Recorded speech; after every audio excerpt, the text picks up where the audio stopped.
I just cannot trust anybody. I end up doing most of the things which I can delegate to others. And at the end of the day, Satish, I'm burning the candle from both sides. This was an interesting conversation I did have with one of my clients who happened to speak to me a couple of days back. I asked him a little more in terms of whom he trusts the most at his professional level, and the answer was no one. He ended up saying, Satish, forget the professional level. I do not even trust anyone in my home now. Well, I did realize that I was talking to someone who had a trust deficit.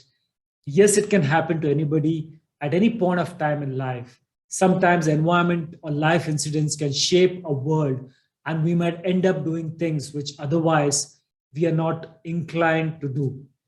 So I asked him how he reached the place we were meeting. He said he came by his chauffeur driven car.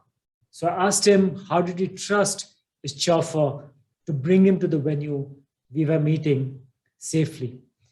He mentioned that he did not have issues when it came to bigger things in life, like sitting in a car while being driven, flying from one city to another, having meals in the restaurant.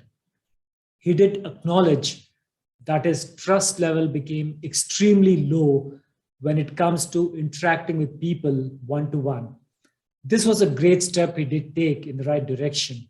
Accepting the problem is always the first step in overcoming it. I was glad that with one conversation, he had realized that he had a challenge to overcome. Over the years, I have realized that the most effective way in bringing about massive change in people does begin with a single step of acceptance. There is science behind this theory also, and yes, a decade of experience in what I'm saying. Accept the problem, and you are already halfway through to the solution.